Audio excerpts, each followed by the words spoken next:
श्री राधा गोविंद देव की, श्री श्री राधा पंढरीनाथ की, विठ्ठल रुक्मिणी भगवान की, श्री कृष्ण जन्माष्टमी महामहोत्सव की, निताई गौर प्रेमानंदे हरि बोल।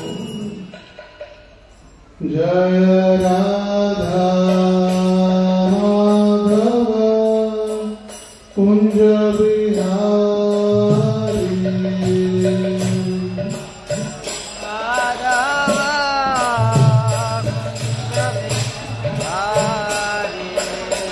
गोपी जन वल्लभ गिरिवरधारी,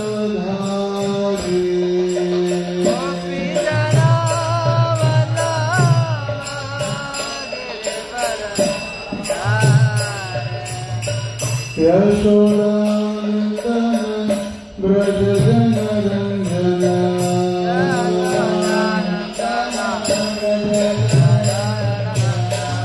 यमुना तीर वनचारी,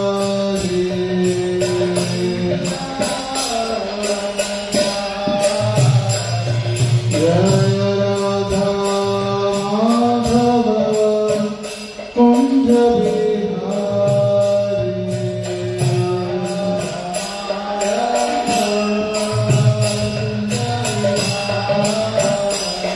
जय राधा माधव कुंज बिहारी,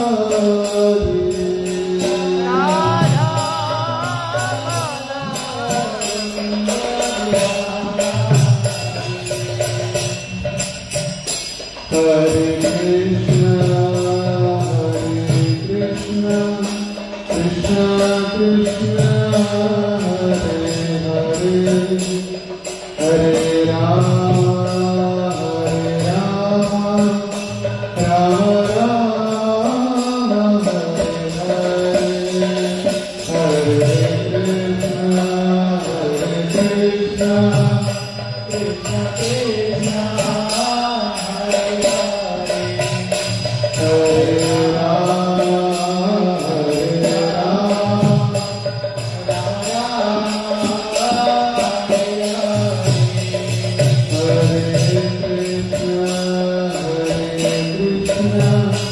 कृष्ण कृष्ण हरे हरे, हरे राम राम राम हरे हरे, हरे हरे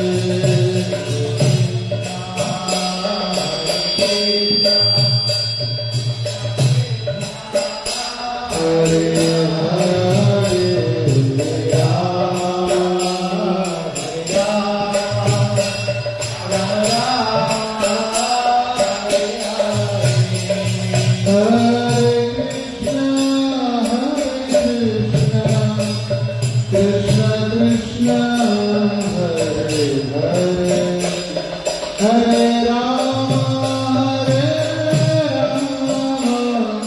राम राम हरे हरे,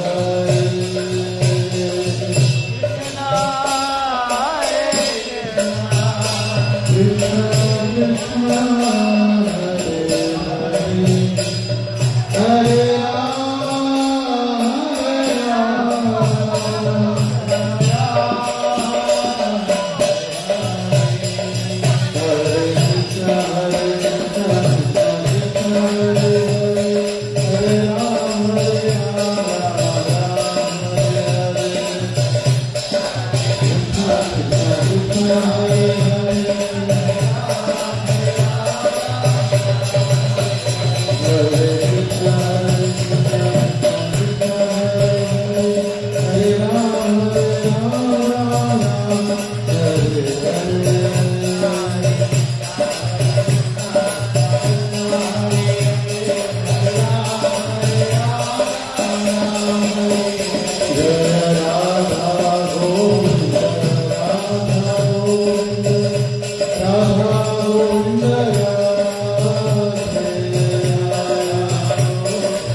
सर्वांनी दोन्ही हात जोडा आणि माझ्या मागे म्हणा, ओम नमो भगवते वासुदेवाय.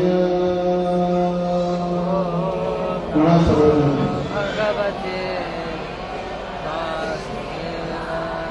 ओम नमो भगवते वासुदेवाय.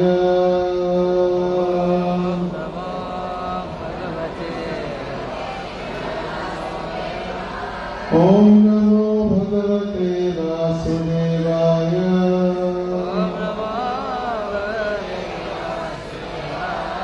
नारायणं नमस्कृत्यं नरं चैव नरोत्तमं देवीं सरस्वतीं व्यासं तथोचयाम्बुधीरे नष्टप्रायेषु भद्रेषु नित्यं भागवत सेवया भगवती उत्तम श्लोके भक्ति भवति नैष्ठिकीम्. कृष्णाय वासुदेवाय देवकी नंदनाय च नन्दगोपकुमाराय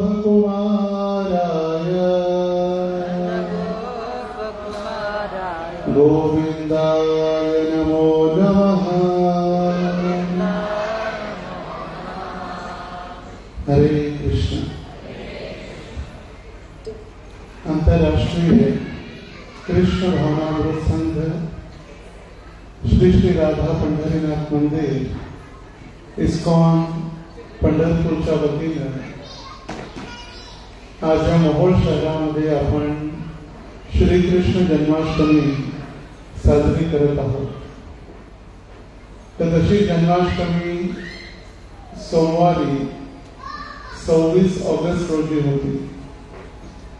पण हा जन्माष्टमीचा उत्सव एकाच दिवशी सर्व गावामध्ये, सर्व शहरामध्ये आणि वेगवेगळ्या ठिकाणी आपण पोहोचू शकत नाही. आणि म्हणून हा जन्माष्टमीचा सीझन, जसे वेगळे सीझन असतात, जन्माष्टमीचा सीझन आहे, जसे लग्नाचा सीझन असतो, दिवाळीचा सीझन असतो, उत्सवांचा सीझन असतो, तसा हा जन्माष्टमीचा सीझन आहे. आणि या वर्षी 2024 मध्ये आपण जी जन्माष्टमी साजरी करत आहोत ती 5251वी श्रीकृष्ण जन्माष्टमी. याचा अर्थ आजपासून 5251 वर्षापूर्वी भगवान श्रीकृष्ण द्वारकाधीश या पृथ्वीवरती प्रकट झाले. तर याचा अर्थ असा नाही की भगवंत यापूर्वी नव्हते. ब्रह्माजी आपल्या प्रार्थनेमध्ये भगवंतांची स्तुती करतात. ईश्वरः परमः कृष्ण सच्चिदानंद विग्रह अनादिर आदिर गोविंद सर्व कारण कारणम. जे भगवान श्रीकृष्ण आहेत त्यांना कोणीही आदी आणि कोणीही अंत नाही. ज्या पद्धतीनं सूर्य अनादी काळापासून संपूर्ण पृथ्वीवरती आणि अनंत कोटी ब्रह्मांडांना सूर्यप्रकाश देत आहे, त्याच पद्धतीनं भगवंतांच्या लीला किंवा भगवंतांचं कार्य अनादी काळापासून. जसा आज मोहोळमध्ये रात्रीचे 7:45 वाजलेले आहेत, 7:45. 31 तारीख शनिवार आहे. आता सोलापूर जिल्ह्यामध्ये किंवा मोहोळमध्ये किंवा भारतामध्ये सूर्यास्त झालेला आहे आणि आपल्याकडे आता रात्र प्रारंभ झालेली आहे. पण तेच पाश्चिमात्य देशामध्ये अमेरिकेसारख्या ठिकाणी 31 तारीख शनिवार सकाळचे 7:45 वाजले.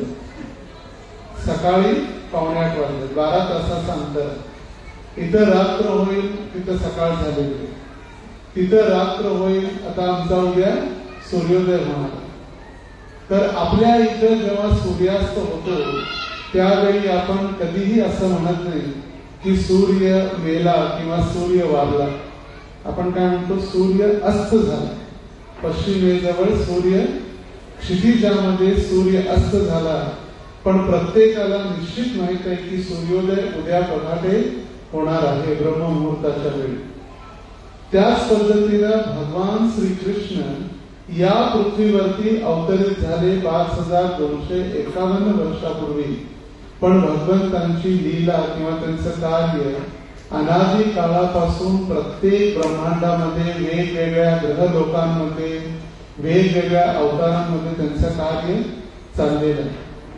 आणि त्यामुळे भगवंत मेले किंवा भगवंत नाही आपण असं कधीही म्हणू शकत नाही.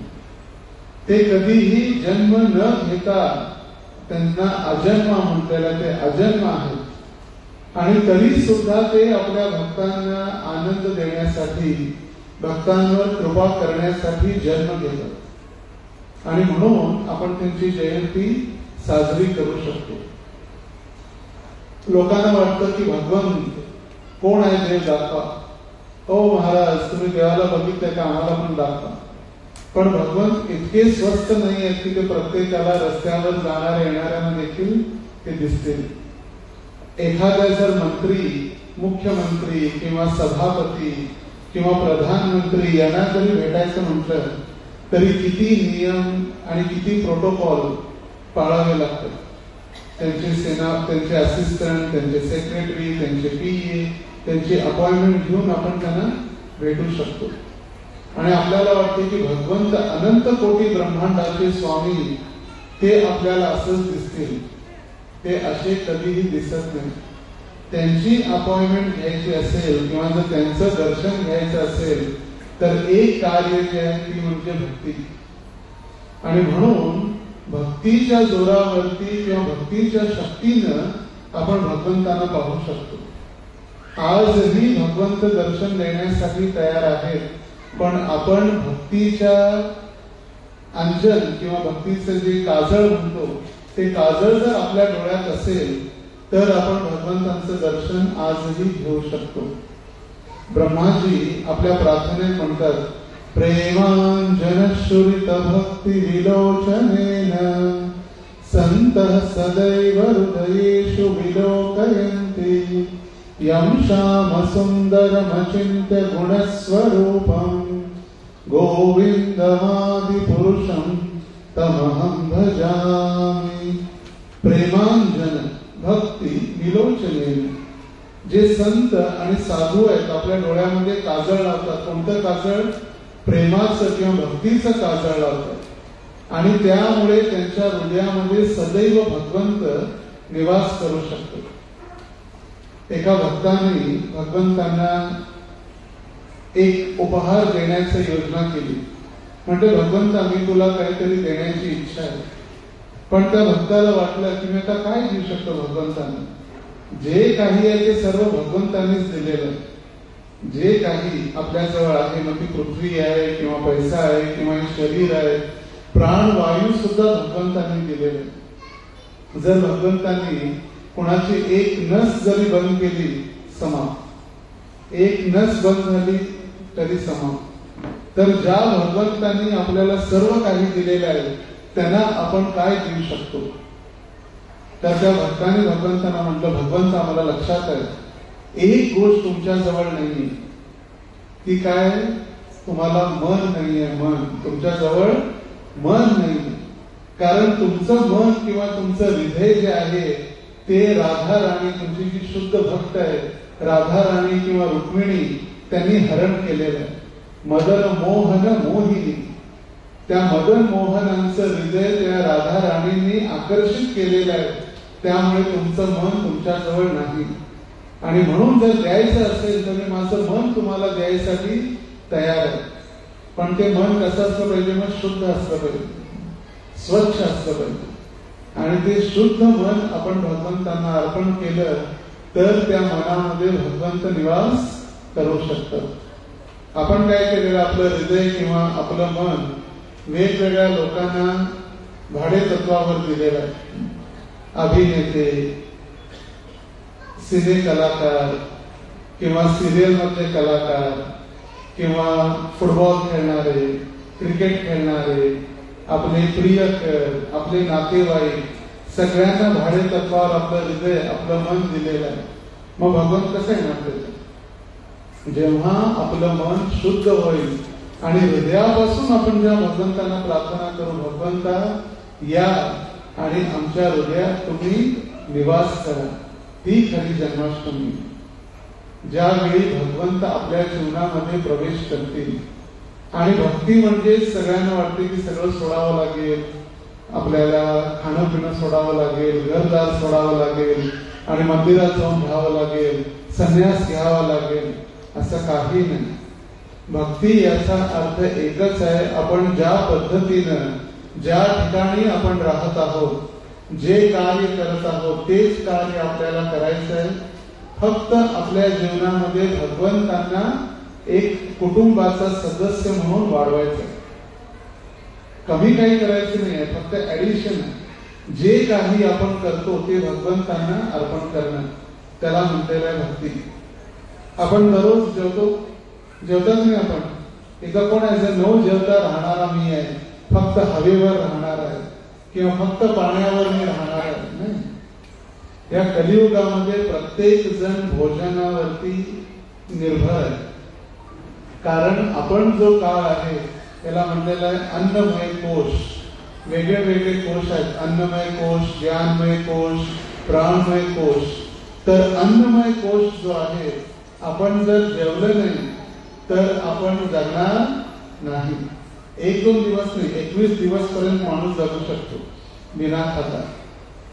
तर भोजन आपण ज्या पद्धतीनं करतो, जेव्हा भोजन बनवतात स्त्रिया घरामध्ये, स्वयंपाक झाल्यानंतर त्याच्यातला स्वयंपाक पहिल्यांदा ज्यावेळी भगवंतांना आपण नैवेद्य अर्पण करतो, तो नैवेद्य अर्पण केल्यानंतर ते झालेलं भोजन काय होतं?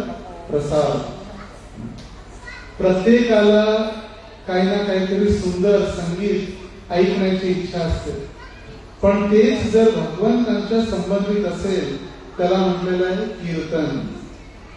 कीर्तन शब्द बघा किती महत्वाचा आहे. कीर्तन, कीर्तन. जर भगवंतांच्या संबंधित असेल तर ते कीर्तन आहे. आणि भगवंतांपासून जर उलट जर केलं तर त्या कीर्तन शब्दाचा उलट अर्थ काय होतो? उलट शब्द नर्तकी. म्हणजे समाजामध्ये तमाशामध्ये नाचणाऱ्या ज्या नर्तकी आहेत त्यांचं संगीत आपल्याला आवडू लागतं. प्रत्येकाला वास, सुगंध वास घ्यायचा. त्यामुळे सर इतके मोठे सेंट आणि परफ्यूम आणि अत्तर असतात. पण भगवंतांच्या चरणावरती अर्पण केलेल्या फुलांचा जर आपण सुगंध घेतला, ती भक्ती आहे. प्रत्येक जण आपल्याला इच्छा असते की काहीतरी सुंदर बघावं.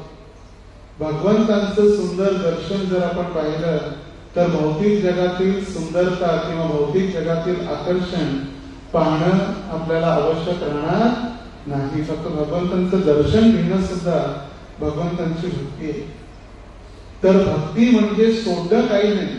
भक्ती म्हणजे आपण जे काही करत आहोत ते कार्य करते वेळी त्या कुटुंबामध्ये किंवा आपल्या जीवनामध्ये भगवंतांना आमंत्रित करणं, ती म्हणजे भक्ती.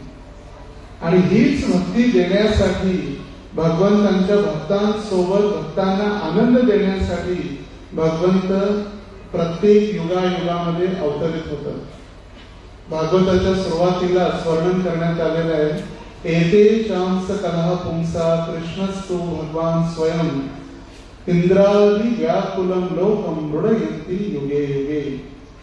भगवान श्रीकृष्ण हे अवतारी आहेत, अवतार नाही. त्यांच्यापासून वेगळे वेगळे अवतार होतात. मग राम, बलराम, वराह, नरसिंह, परशुराम, कल्की, बुद्ध असे दशावतार प्रसिद्ध आहेत. तसे भगवंतांचे अवतार आपण मोजू शकणार नाही, इतके अनंत भगवंतांचे अवतार आहेत. हरी अनंता, हरी कथा अनंत. पण आपल्याला जे 10 मुख्य अवतार, ज्याला आपण दशावतार म्हणतो, आपण बघा प्रत्येक वेळी आपल्या भक्तांचं रक्षण करण्यासाठी ते भगवंत अवतरित झालेले. प्रल्हादाकारणे स्तंभी नरहरी गुरुगुरुशी. प्रल्हादाला वाचवण्यासाठी, प्रल्हादाचं रक्षण करण्यासाठी ते भगवंत नरसिंहदेव म्हणून प्रकट झाले. आणि कुठून प्रकट झाले? माता पित्यापासून नाही, एका खांब्यातून. ज्यावेळी असुरराज हिरण्यकश्यपूने विचारलं, हे प्रल्हाद सांग तुझे भगवान कुठे आहे? कुठे आहे नारायण? नारायण नारायण नारायण करत असतो, कुठे आहे नारायण सांग. म्हटले नारायण तर अणु रेणू कणा कणामध्ये आहे, कुठं नाहीये ते मला सांगा. प्रत्येक अणु रेणू कणा कणामध्ये भगवंत आहे. आणि म्हणून विश्वामध्ये ठसून लपलेला आहे. आणि म्हणून त्याचं नाव आहे विठ्ठल. संपूर्ण विश्वामध्ये तो ठसून लपलेला आहे. तर असा विठ्ठल, असा नारायण त्या प्रल्हाद महाराजांना ज्यावेळी विचारलं, सांग या खांब्यात तुझे भगवंत आहेत का, नारायण आहेत का? त्यांनी सांगितलं सर्वत्र आहेत, तर खांब्यात पण आहे. आणि त्या क्षणी तोपर्यंत भगवंत तिथे नव्हते. पण जेव्हा प्रल्हादाने सांगितलं त्या खांब्यामध्ये भगवंत आहे, त्यावेळी भगवंताला त्या खांब्यात प्रकट व्हावं लागलं. आणि भगवंत त्या प्रल्हादाची वाणी सत्य करण्यासाठी स्तंभे सभायाम न मृगम न मानुषम असा अवतार धारण केला. न मनुष्य सुद्धा होता, ना सिंह सुद्धा, म्हणून नरसिंह. आणि का असा अवतार घेतला? कारण ब्रह्माजींनी हिरण्यकश्यपूला दिलेलं वचन पूर्ती करण्यासाठी. हिरण्यकश्यपूने तपस्या केली ब्रह्माजींची 60,000 वर्ष गंधमादन पर्वतावरती. दोन्ही हात वर केले, एक पायावरती उभा राहिला, ओम ब्रह्मणे नमः तपस्या केली. ब्रह्माजी प्रसन्न झाले, म्हटले काय वरदान पाहिजे सांग. इतकी कठोर तपस्या, साधारण मनुष्य तर दूरची गोष्ट, असुर तर दूरची गोष्ट, मोठमोठे ऋषी मुनी देवता सुद्धा अशी तपस्या करू शकत नाहीत. काय पाहिजे तुला सांग. म्हटलं मला अमर बनायचं, मला कधीही मरायचं नाही, असा वरदान दे. ब्रह्माजी म्हणाले मीच अमर नाही आहे, मी तुला कुठून अमर बनवणार आहे. म्हणले ठीक आहे, मी जे जे सांगतो ते मला तुम्ही तथास्तु म्हणत जावा, मला वरदान द्या. म्हटले माझा मृत्यू सकाळी होणार नाही, रात्री होणार नाही, जमिनीवर नाही, आकाशात नाही, घरात नाही, बाहेर नाही, कोणत्याही मनुष्याद्वारे नाही, कोणत्याही पशुद्वारे नाही, असुराद्वारे नाही, राक्षसाद्वारे नाही, रात्री नाही, दिवसा नाही. अशी जितकी त्याची बुद्धी चालली तो वरदान मागत गेला, तथास्तु तथास्तु तथास्तु चालू होतं ब्रह्माजींचं. त्याला वाटलं आता मी इतके मोठे मोठे वरदान मागितले, मी कधीही मरणार नाही. त्याला वाटतं मी का अमरच झालो बस. पण त्याला माहित नव्हतं की त्याला जे बुद्धी देणारे आहे ते सुद्धा भगवंतच आहे. भगवंत भगवद्गीतेत सांगतात, ददामी बुद्धी योगम तम येन माम उपयान्ति ते. ज्याला जर माझ्या जवळ यायची बुद्धी पाहिजे असेल त्याला मी कशी बुद्धी देतो, आणि ज्याला मला विसरण्याची बुद्धी पाहिजे असेल ती ही बुद्धी देणारा मीच आहे. मी कालच वडाळ्यामध्ये सांगत होतो, जे लोक म्हणतात की भगवंत नाहीये, हे म्हणणाऱ्यांना बोलवणारे देखील भगवंतच आहे. जसे एक उदाहरण, कोणत्याही घरी घराचा दरवाजा वाजला, घराची बेल वाजली किंवा मोबाईल वाजला, तर लहान मुलांना इंटरेस्ट असतो दरवाजा उघडण्यासाठी, मोबाईल उचलण्यासाठी. तर एका घराचा दरवाजा वाजला, एक लहान बालक त्याने दरवाजा उघडला. उघडल्याबरोबर समोर एक अंकल होते. अंकलने विचारलं, बाळा घरी पप्पा आहेत का रे? तर तो म्हटलं आता बघतो. आत गेला, बेडरूम मध्ये पप्पा होते घरात. पप्पानं सांगितलं, पप्पा पप्पा ते बाजूच्या अंकल आलेले आहेत तुम्हाला भेटण्यासाठी. पप्पाने सांगितलं, अंकलना सांग मी घरी नाहीये. तो गेला मुलगा. मुले ही देवाघरची फुले किंवा निरागस स्मृती जी आहे, त्या बालकाने सांगितलं त्या अंकलना, अंकल अंकल पप्पाने सांगितलंय पप्पा घरी नाहीये. कोणी सांगितलंय? पप्पाने सांगितलंय पप्पा घरी नाहीये. त्याच पद्धतीनं हृदयामध्ये जे बसलेले भगवंत आहेत, जे संपूर्ण 84 लाख योनीचे जे पिता आहेत, अहम बीज, प्रत्येकाला बीज प्रदान करणारे जे भगवंत आहेत, ते भगवंत प्रत्येकाच्या हृदयात आहेत. जे भगवंत नाही आहेत म्हणून सांगणारे आहेत, त्यांना सुद्धा बोलवणारे भगवंतच आहेत. फक्त आपल्या भक्तांना आनंद प्रदान करण्यासाठी भगवंत या पृथ्वीवरती अवतरित होतात. भगवंतांनी भगवद्गीतेत घोषणा केलेली आहे की मी का अवतार घेतो? अर्जुना, माझ्या अवतार घेण्यामागचं कारण काय? परित्राणाय साधूनां विनाशाय च दुष्कृतां धर्म संस्थापनार्थाय संभवामि युगे युगे. परित्राणाय साधूनां, माझ्या भक्तांचं रक्षण करण्यासाठी. परित्राणाय साधूनां, साधू माझे जे भक्त आहेत त्यांना तारण्यासाठी. विनाशाय च दुष्कृतां, जे दुष्कृती लोक आहेत, आसुरी प्रवृत्तीचे लोक आहेत, अशा आसुरिक लोकांचा उद्धार करण्यासाठी आणि धर्माची पुनःस्थापना करण्यासाठी भगवंत या पृथ्वीवरती वेळोवेळी प्रत्येक युगायुगात अवतार घेतात. तर सगळ्यात महत्वाचं कारण आहे आपल्या भक्तांचं रक्षण करणं. असुरांचा वध करायसाठी तर भगवंतांना फक्त त्यांची इच्छा पाहिजे, बस त्यांच्या इच्छेने होतं. भगवंतांच्या इतकी शक्ती आहे, परास शक्ती विविधैव श्रूयते स्वाभाविकी ज्ञान बल क्रियाच न तस्य कार्य करणं च विद्यते. भगवंतांच्या इतक्या शक्ती आहेत, त्यांना काही करावं लागत नाही. त्यांच्या सगळे जे सेवक आहेत, त्यांचे भक्त आहेत, ते सर्व कार्य करत असतात. म्हणून भगवंत आनंदाने बासरी वाजवायचं काम करतात. त्यांना बाकी काही स्वतः करावं लागत नाही.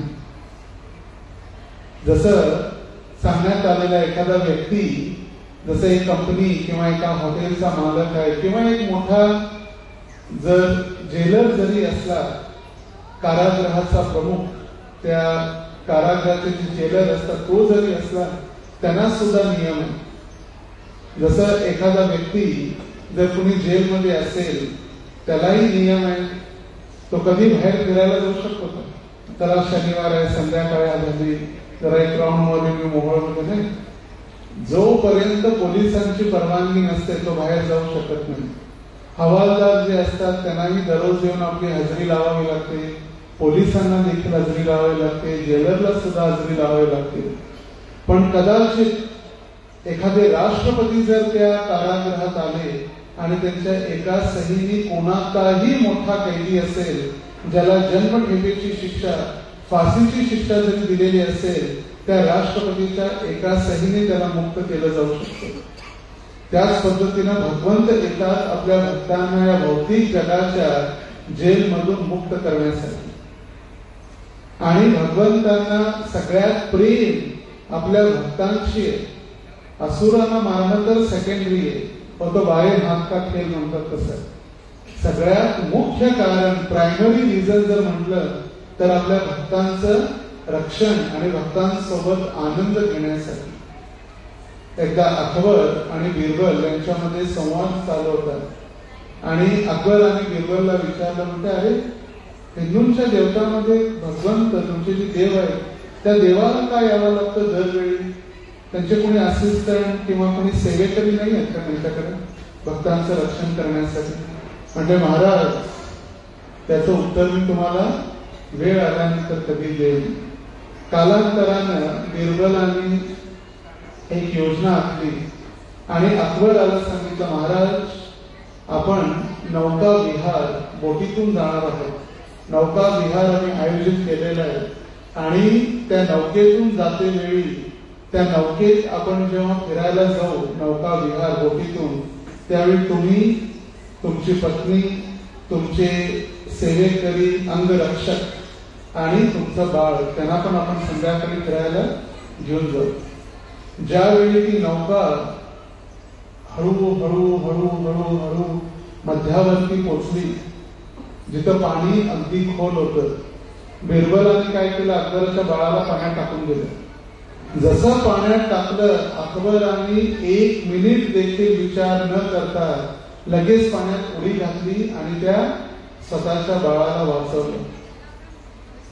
त्या पाण्यातून बाहेर आल्यानंतर लगेच अकबराने आदेश दिला, बिरबल पागल झालेला आहे, त्या मूर्ख बिरबलाला तुम्ही काय करा, कारागृहात टाका. ते म्हटलं माझं ऐकून तरी घ्या, मी असं का केलं? म्हणजे काय सांग?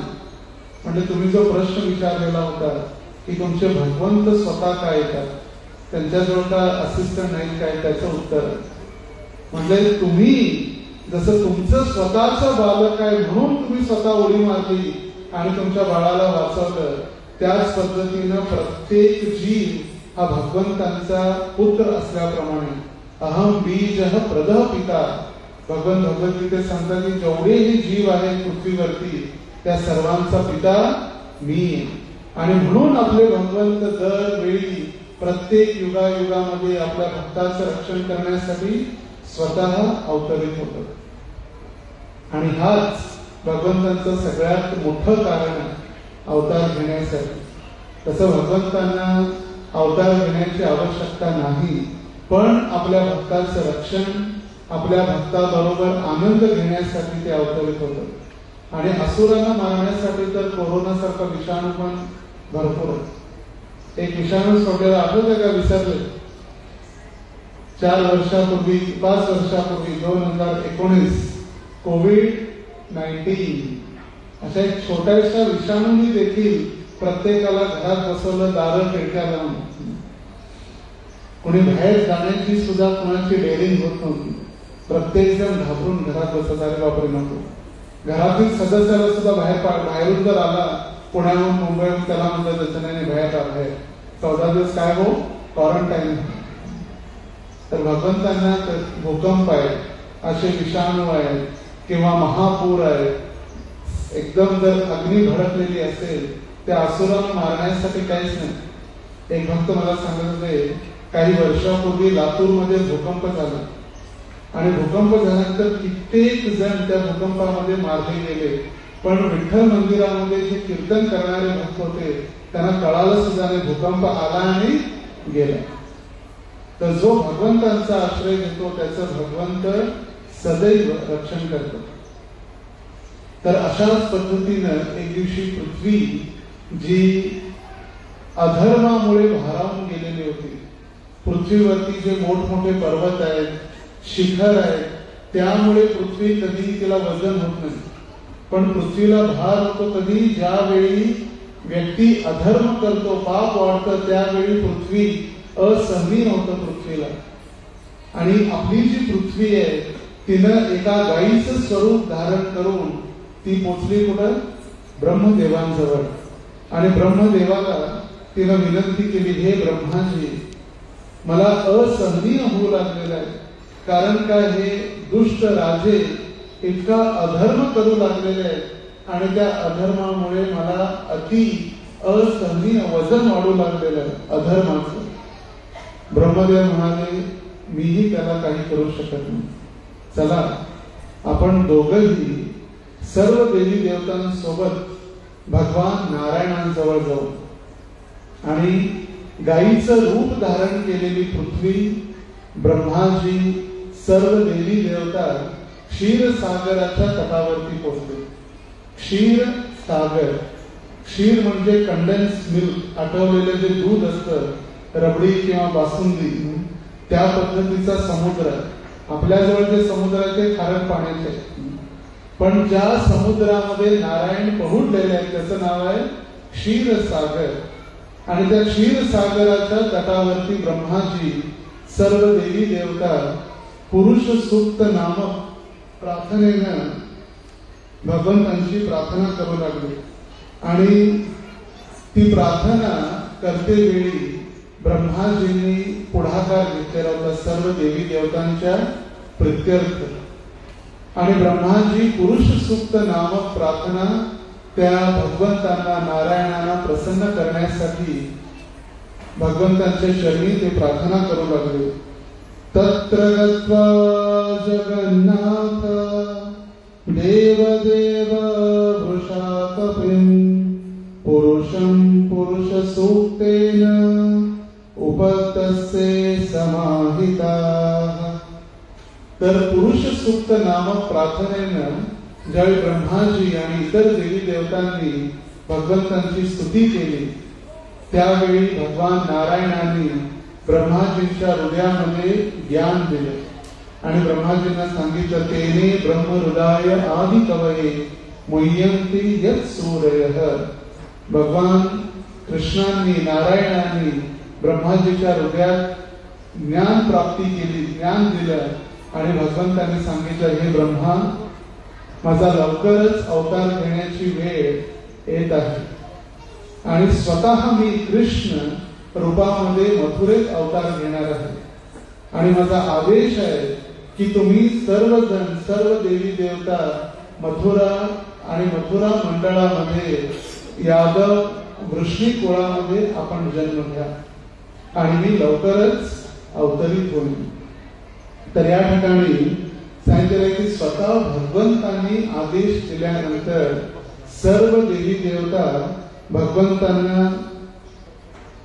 भगवंतांचा अवतार घेण्याची तयारी त्यांनी केली. तर आता भगवंत अवतार घेणार आहे देवकीचा 8वा पुत्र म्हणून, देवकी आणि वसुदेवांचा 8वा पुत्र. तर देवकी आणि वसुदेव यांच्या गर्भी भगवंत कृष्ण अवतार घेण्या अगोदर भगवंतांनी 2 वेळा अवतार घेतलेला होता. ज्यावेळी देवकी होती पृष्णी आणि वसुदेव ब्रह्मदेवांचे पुत्र सुतपा. हे सुतपा आणि पृष्णी दोघांनी मिळून भगवंतांची तपस्या केलेली होती. आणि तपस्या झाल्यानंतर ज्यावेळी नारायण प्रसन्न झालेले, त्यावेळी नारायणाने विनंती केलेली होती, हे भगवंता, तुमच्यासारखे नसून तुम्हीच आमचे पुत्र म्हणून जन्माला या. तर पहिला अवतार झाला कृष्णांचा पृष्णी गर्भ. दुसऱ्यांदा त्याच दाम्पत्याला आदिती आणि कश्यप यांच्या गर्भातून भगवंत अवतरित झाले वामन देव, त्रिविक्रम. बटू वामन ब्रह्मचारीचे छोटेसे बालक बली महाराजांचा उद्धार करण्यासाठी. कारण सुतपा आणि पृष्णीने ज्यावेळी तपस्या केलेली होती, भगवान म्हटले, एकदा मी 3 वेळा अवतार घेईन तुमच्या घरी. पहिला झाला पृष्णी गर्भ, दुसरा झाला वामन किंवा त्रिविक्रम आणि तिसरा अवतार हा देवकी आणि वसुदेव यांच्या घरी. तर ज्या पद्धतीने भगवंतांनी सांगितलेलं होतं, मथुरेमध्ये आता उग्रसेन राजा राज्य करत होते आणि उग्रसेनाला 9 पुत्र होते जे मथुरेचे राजा. आणि ते 9 पुत्र कंस, सुनामा, न्यग्रोध, कंक, शंकू, सुहू, राष्ट्रपाल, दुष्टी आणि तुष्टिमान हे 9 पुत्र आणि 5 मुली, कंसा, कंसवती, कंका, शुरभू आणि राष्ट्रपालिका. तर 9 पुत्र आणि 5 कन्यांचे पिता उग्रसेन महाराज. पण त्यांचा सगळ्यात मोठा पुत्र कंस अगदी राक्षसी प्रवृत्तीचा, असुर, राक्षसी प्रवृत्तीचा अगदी. आता वडील मरण्याची वाट बघत होता का त्याला राजा बनायचं होतं. मी सांगत असतो कीर्तनामध्ये किंवा भक्तांना देखील, प्रत्येक गृहस्थांचं कर्तव्य आहे की त्यांनी पैसे कमवले पाहिजे. उदरनिर्वाहासाठी, कुटुंबाच्या कल्याणासाठी पैसे कमवणं कर्तव्य आहे किंवा गरजेचं आहे. पण इतकेच पैसे कमवा, जर आपण आजारी पडला तर मुलांनी डॉक्टरांना बोलवणं आवश्यक आहे, वकिलाला नाही. आजारी पडल्यानंतर कुणाला बोलवणं आवश्यक आहे? डॉक्टरांना, वकिलांना नाही. लवकर जाण्याबद्दल एकदा शिक्के आणि सह्या मारून घेण्यासाठी नाही. तर पैसे आवश्यक आहेत, पण कुटुंबाच्या निर्वाहासाठी.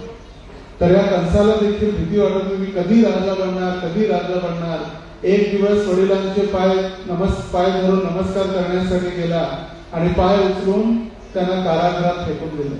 म्हणजे तुम्ही मरत नाही लवकर, मी राजा होत नाही, त्यापेक्षा आता तुम्ही कारागृहात राहा, मी राजा बनतो. आणि स्वयंघोषित राजा झाला कंस. आणि घोषणा केली, मी आता आजपासून मथुरेचा राजा झालेलो आहे, सर्वांनी माझ्या आदेशाचं पालन करावं. स्वयंघोषित राजा. पण आता नागरिक किंवा जी जनता आहे ती सगळी त्या राजाला, कंसाला स्वीकारत नव्हती. आणि जनता स्वीकारत नसल्यामुळे या विचार केला आता काय करावं लागेल. त्यांनी लगेच तात्काळ मीटिंग बोलवली आपल्या मंत्रिमंडळाची.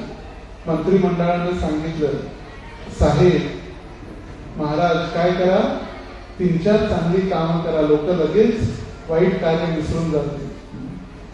म्हणजे ठीक आहे, तर सगळ्यात पहिलं चांगलं कार्य, माझ्या मावस बहिणीची जी मुलगी आहे देवकी, तिचा मी काय करतो, विवाह. वसुदेवाला सांगितलं तुझ्यासोबत विवाह आहे, तारीख ठरली, लग्न ठरलं. लग्नामध्ये लाखो गाई, हजारो हत्ती, घोडे, पायदळ, सैन्य, सगळं 200 मुली तिच्यासोबत सोडण्यासाठी तयारी झाली. लग्नाची वरात ज्यावेळी निघाली त्यावेळी कंसाला वाटलं आता सगळा समाज, संपूर्ण मथुरेचे वासी जमलेले आहेत, आता त्यांच्या समोर नाटक करावं लागेल. रडण्याचं नाटक केलं. म्हणते मी माझ्या बहिणीशिवाय जगू शकत नाही, हे सारथी रथावरून उतरा, मी माझ्या बहिणीला सोडून येते. आणि बहिणीला सोडण्यासाठी सारथ्य त्यांनी स्वीकारलं. आणि ज्यावेळी देवी देवतांनी हे कार्य बघितलं, देवी देवतांना चिंता वाटू लागली की आता जर हा असुरी प्रवृत्तीचा राजा इतकं चांगलं कार्य करू लागला तर भगवंत कसे अवतरित होते. भगवंतांना वेळ लागेल अवतरित होण्यासाठी. म्हणून लगेच आकाशवाणी झाली, हे मूर्ख कंसा, ज्या बहिणीला तू इतक्या आनंदाने घेऊन चाललेला आहेस तिचाच 8वा पुत्र तुझा काळ बनेल. आणि जशी भविष्यवाणी ऐकली लगेच आपली तलवार काढून त्या देवकीला मारण्यासाठी कंस तयार झाला. आताच इतकं प्रेम उठून जात होतं, लगेच आता क्रोध बाहेर आला. वसुदेवाने सांगितलं, थांब कंसा, मूर्खासारखं कार्य करू नको. एकतर तू आता राजा झालेला, ही तुझी बहीण आहे, नवविवाहिता आहे, स्त्रिया, अबाल, वृद्ध यांना मारणं एका राजाला शोभत नाही, क्षत्रियाला. त्यामुळे थांब. आणि राहिला प्रश्न हिच्या पुत्रांचा, आणि तोही 8वा पुत्र. आता तर विवाह झालेला, मी तुला वचन देतो, तिला झालेले सर्व पुत्र मी तुला आणून देईन. कंसाला वसुदेवांच्या शब्दावरती विश्वास होता, तर लगेच तो थांबला.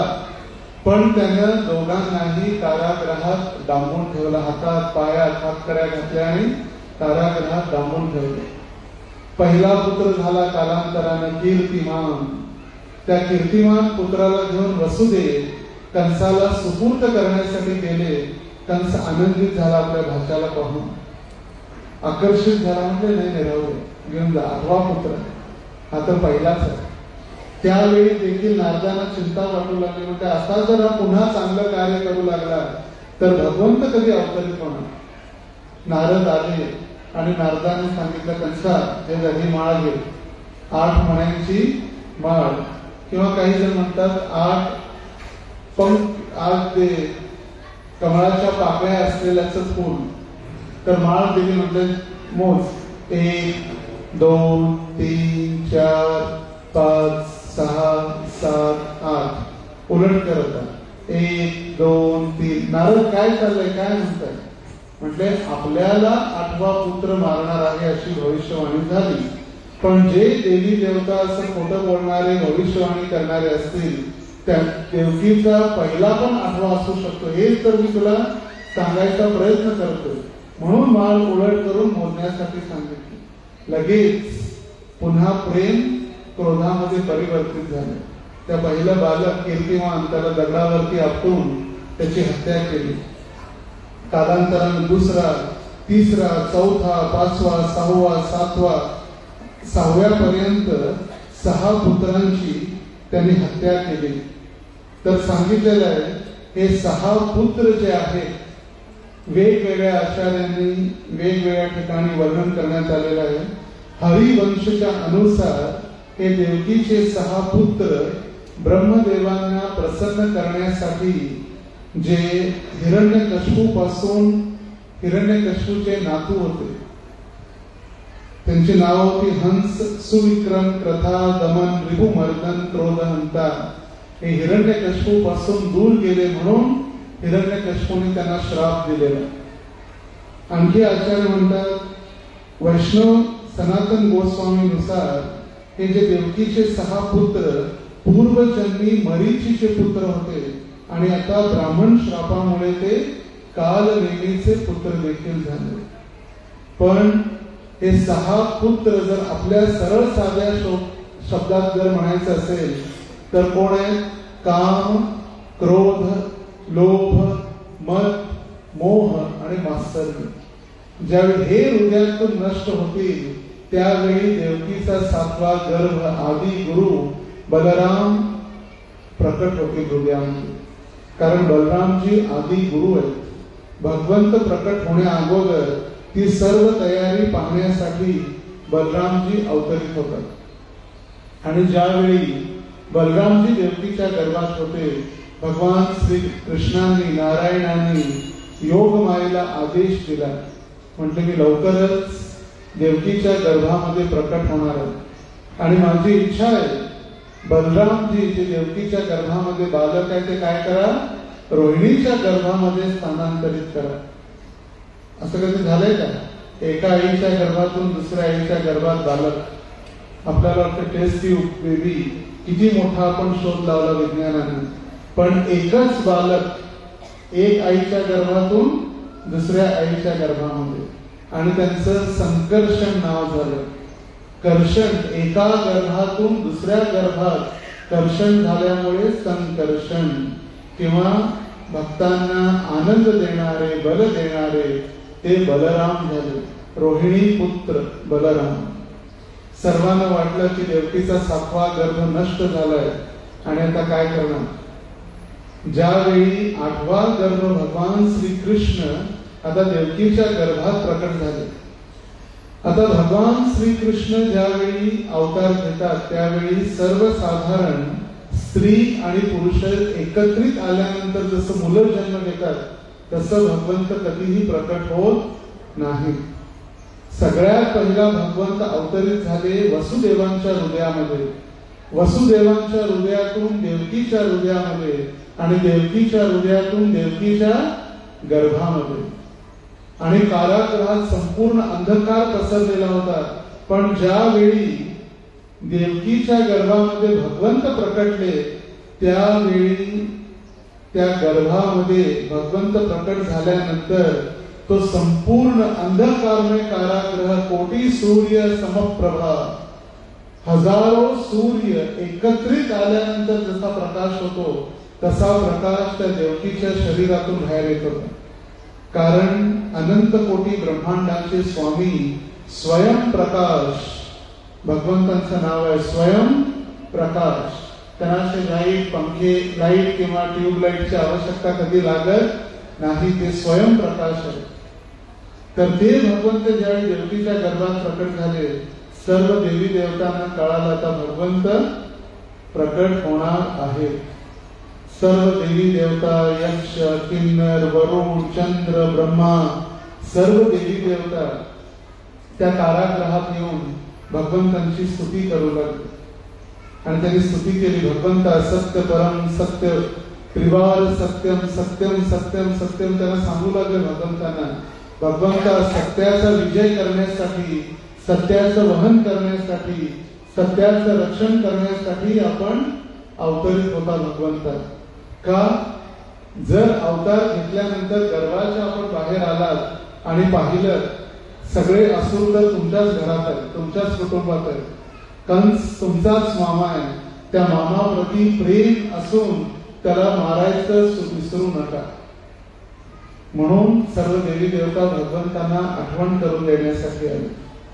आणि काळांतरानं ज्यावेळी भगवंत पूर्ण आता प्रकट होणार, ती बेला किंवा ती वेळ आता प्रकट झालेली, ती वेळ आलेली. आता जे लोक म्हणतात भगवंत नाहीये, आता या जगामध्ये देखील कुणाला जर शोधायचं असेल, एका व्यक्तीचा ओळख काढायची असेल किंवा जर त्या व्यक्तीला शोधायचं असेल, काय काय लागतं आपल्याला शोध काढण्यासाठी? सगळ्यात पहिला काय? नाव, नंतर गाव, नंतर मोबाईल नंबर असला तरी बस, नसला तरी आधार कार्ड भेटलं तरी आधार कार्डवरून त्यांची सगळी कुंडली तयार होते.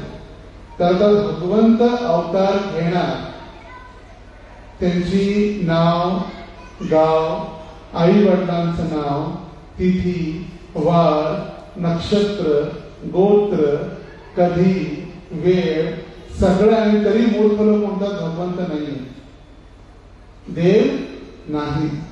तर सुखदेव गोस्वामी भागवताच्या दशम स्कंदामध्ये वर्णन करतात. आजपासून 5251 वर्षापूर्वी भगवंत प्रकट झाले मथुरेमध्ये, जी मथुरा उत्तर प्रदेशमध्ये आहे, उत्तर भारतात. आणि आजही कृष्ण जन्मभूमी आहे. भविष्यामध्ये ज्यावेळी गोकुलपती प्रभू आपल्याला घेऊन जातील वृंदावन यात्रेला, त्यावेळी कृष्ण जन्मभूमीत आवर्जून आपण पाहणं आवश्यक आहे. ती शिला, ज्या शिलेवरती देवकीनं भगवंतांना जन्म दिला, ती शिला देखील, तो स्थान देखील आजही आहे. 5251 वर्षानंतर भगवान श्रीकृष्ण 125 वर्ष पृथ्वी तलावरती राहिले. येशू ख्रिस्तानी जन्म घेऊन 2024 वर्ष झाली. आता आहे 2024 आहे. आणि येशू ख्रिस्त किंवा येशू मसीहा त्यांनी जन्म घेण्या अगोदर 3227 वर्षापूर्वी भगवंतांनी अवतार घेतलेला हा कृष्ण अवतार. तर 3227 अधिक 2024 जर केले तर एक्झॅक्ट कॅल्क्युलेशन जे आहे 5251वी जन्माष्टमी आपण साजरी करत आहोत. कृष्णचंद्र भगवान की. तर सुखदेव गोस्वामी भागवतामध्ये काय वर्णन करतायत? भगवंतांची सुंदर मंगल बेला ज्यावेळी भगवान श्रीकृष्ण अवतरित झाले. रोहिणी नक्षत्र आहे. आकाशामध्ये सर्व तारे, ग्रह, नक्षत्र शांत झालेले आहेत आणि प्रकाशमान झालेले आहेत. श्रावण महिना आहे, पण उत्तर भारतातला भाद्रपद महिना आहे. आपला श्रावण, कारण आपला महिना अमावस्येपासून बदलतो आणि उत्तर भारतामध्ये पौर्णिमेपासून महिने बदलतात. त्यामुळे उत्तर भारतातील भाद्रपद आणि आपला श्रावण. भादो का महिना म्हणजे भाद्रपद. कृष्ण पक्ष आहे, अष्टमी तिथी आहे. रोहिणी नक्षत्राच्या 3ऱ्या चरणात चंद्र प्रवेश करत आहे. मंद मंद वर्षा होऊ लागलेली आहे. आकाशामध्ये गर्जना होऊ लागलेली आहे. ढगांचा गडगडाट होऊ लागलेला आहे. असं वाटत आहे सर्व ढग भगवंतांचा जय जयकार करू लागलेले आहेत. नद्या स्वच्छ झालेल्या आहेत. सरोवरामध्ये कमल पुष्प फुलत आहेत. अग्निकुंडामध्ये अग्नी प्रज्वलित होऊ लागलेला आहे. ब्राह्मण स्वस्ती वाचन करू लागलेले आहेत. अप्सरा नृत्य करू लागलेले आहेत. मध्यरात्रीची वेळ आहे. दुंदुभी वाजत आहे. श्री हर्षण योग आहे. वसुदेव आणि देवकी भगवंतांची प्रार्थना करत आहेत. आणि अशा वेळी कृष्णचंद्र भगवान प्रकट झालेले आहेत. गोपाल कृष्ण भगवान की. नंद केला की. अजून नंद भवनात पोचले नाही. आता कुठं प्रकट झालेलं आहे? मथुरेच्या कारागृहात. आणि शुकदेव गोस्वामी वर्णन करतात, तम अद्भुतम बालकम भुजेक्षणम चतुर्भुजम शंख गदा युधायुधम श्रीवत्स लक्ष्म गलशोभिकौस्तुभम पीतांबरम सांद्रपयोद सौभगम. आणि असं रडणारं बालक नाही. कसं बालक आहे का? तर अद्भुतम बालकम, असं अद्भुत बालक कसं आहे? 4 हाताने ज्या 4 चतुर्भुज धारण केलेला आहे आणि चतुर्भुजामध्ये शंख चक्र गदा पद्म ज्यांनी धारण केलेलं आहे. श्रीवत्स लक्ष्मण, छातीवरती श्रीवत्स आहे, गळ्यामध्ये कौस्तुभ मणी आहे, पीतांबर धारण केलेलं आहे, वैदूर्य मण्याने त्यांचं मुकुट आणि कानातले आहे, मकर कुंडले तळपती श्रवण, वैदूर्य मण्याने. आणि असं पीतांबर मोठे घुंगराळू त्यांचे केस आहेत. आणि हे बालक आता देवकी आणि वसुदेवांच्या समोर प्रकट झालेलं आहे. ज्यावेळी देवकी आणि वसुदेवांनी प्रार्थना केली, भगवंता धन्य झालो आम्ही आज तुमचं पुन्हा दर्शन घेऊन. आणि लगेच भगवंता काय करा, एक सर्वसाधारण बालक व्हा. जर असं स्वरूप कंसाने पाहिलं तर तो मारण्यासाठी भगवान म्हणले काही काळजी करू नका, त्याची योजना आहे. आणि भगवंतांनी सांगितलं आता काय करा, मला इथून घेऊन जा. कुठं? यमुना पार करून. आणि यमुना पार करून नंद भवनामध्ये यशोदा झोपलेली आहे आणि तिच्या कुशीत एक बालिका आहे. त्या बालिकेला इथं घेऊन या आणि मला तिथं ठेवून ये. ज्या क्षणी वसुदेवांनी भगवंतांना उचललं त्याच क्षणी त्यांच्या हातातील पायातील बेड्या तुटून पडल्या. त्याचा अर्थ आपण जेव्हा भगवंतांना स्वीकारतो त्यावेळी आपल्या सर्व कष्टरूपी हातातील आणि पायातील बेड्या तुटून पडतील. पण भगवंतांना आपण स्वीकारणं गरजेचं आहे.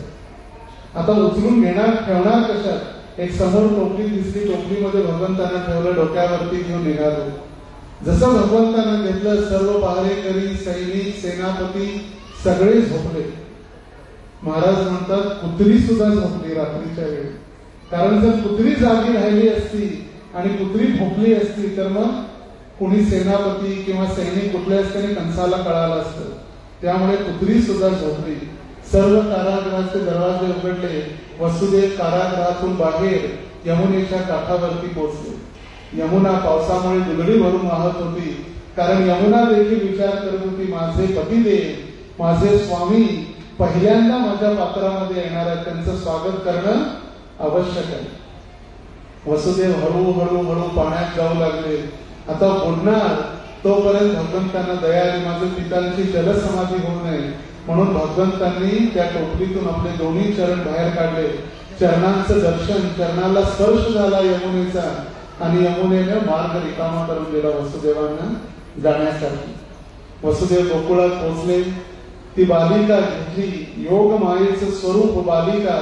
त्या बालिकेला घेऊन ज्यावेळी पुन्हा कारागृहात आले, पुन्हा हातात बेड्या आले. का? कारण कृष्णाला सोडलं आणि मायेला धरलं तर बेड्या बांधल्या जाणार. ती बालिका रडू लागली. लगेच सैनिकांनी कंसाला सूचना दिली. कंस महाराज आले, त्या मुलीला उचललं, मारणार हातातून सुटली आणि आकाशात गेली. आकाशात गेली, अष्टभुजा धारण केलं आणि तीच विंध्यवासिनी दुर्गा देवी झाली. तिला वैष्णवी, सुभद्रा, दुर्गा, चामुंडी, काली वेगवेगळ्या नावाने प्रसिद्ध झाली. आणि तिनंच घोषणा केली, हे मूर्ख कंसा, काळजी करू नको, तुला मारणारा या पृथ्वीवरती प्रकट झालेला आहे. आणि त्यावेळी कंसाला कळालं की फार मोठी मी चूक केली. लगेच वसुदेव आणि देवकीजवळ गेला, क्षमा मागितली, मला क्षमा करा, मी तुम्हाला आजपर्यंत भरपूर कष्ट दिले, आज तुम्हाला मी सोडून देतो, मुक्त करतो या कारागृहातून. तर अशा पद्धतीनं भगवान श्रीकृष्ण आजपासून 5251 वर्षापूर्वी अवतरित झाले. तर आज आपण जी जन्माष्टमी करत आहोत, फक्त मोहोळ, पंढरपूर, सोलापूर, महाराष्ट्र किंवा भारतातच नाही तर 160 देशामध्ये ही जन्माष्टमी साजरी झालेली आहे. हरी बोल. किती 160 देशामध्ये. या ठिकाणी जे स्वामीजी बसलेले आहेत त्यांना वाटत स्वामीजी बसलेले आहेत, बोलत नाहीत, हसत नाही. लोक विचारतात स्वामीजी काय आहेत की नाही. तर हे स्वामीजी ज्यावेळी 1965 साली आपल्या गुरूंच्या आदेशावरून अमेरिकेत पोहोचले आणि या आंतरराष्ट्रीय कृष्ण भावनामृत संघाची त्यांनी स्थापना केली. आणि 1965 पासून आतापर्यंत स्वामीजी 1977 पर्यंत राहिले. नोव्हेंबर 14 तारखेला त्यांनी वैकुंठात प्रवेश केला. तोपर्यंत त्यांनी 108 मंदिरं बनवलेली होती. पण आज या संस्थेची 700 पेक्षा अधिक मंदिरं, मग ते जपान असो, युरोप असो, अमेरिका असो, ऑस्ट्रेलिया असो किंवा भारत असो, प्रत्येक देशामध्ये प्रत्येक मंदिरामध्ये पहाटे 4:30 वाजता काकडा आरती होते. 8 वाजता भागवताचं प्रवचन होतं. जी माळ फक्त पंढरीचे वारकरी घालायचे, कंठी मिरवा तुळशी व्रत करा एकादशी, म्हणता हरीचे दास तुका म्हणे मजलीची आस. ती कंठी माळ किंवा तुळशी माळ प्रत्येक देशातील भक्त घालतात. मांसाहार तर दूरची गोष्ट, चहा आणि कॉफी सुद्धा पीत नाही. चहा आणि कॉफीला हात सुद्धा लावत नाही. पण आपल्याकडे घरी आल्यावर चहा घेताय का? सकाळी उठल्यापासून रात्री झोपेपर्यंत चहाशिवाय आपल्याला सुटत नाही. महाराज सगळं सुटते हो, चहा सुटत नाही, काय करू सांगा. लोक विचारतात महाराज सगळं सुटलं पण चहा सुटत नाही. पण संपूर्ण विश्वामध्ये ही जन्माष्टमी साजरी होत आहे. आणि भूवैकुंठ पंढरपूर इस्कॉन पंढरपूरच्या वतीनं मोहोळचं जे प्रचार क्षेत्र आहे या ठिकाणी देखील इतक्या शेकडो भक्तांच्या सानिध्यामध्ये या ठिकाणी जन्माष्टमी कार्यक्रम आयोजित करण्यात आलेला आहे. तर मंदिराच्या वतीनं आपल्या सर्वांचा धन्यवाद. इतक्या मोठ्या संख्येने आपण आला, वेळात वेळ काढून या जन्माष्टमीसाठी. आणि आयोजकांचा देखील धन्यवाद. मी भरपूर वेळा, शेकडो वेळा मोहोळ पंढरपूर, मोहोळ सोलापूर क्रॉस व्हायला पहिल्यांदा मोहोळमध्ये थांबून आपल्या सर्वांची सेवा करण्याची संधी प्रदान केली. आपल्याही सर्वांचा धन्यवाद. हरे कृष्णा कृष्ण कृष्ण हरे हरे, हरे राम राम राम हरे हरे. श्री कृष्ण जन्माष्टमी महामहोत्सव की, श्रील प्रभुपाद की.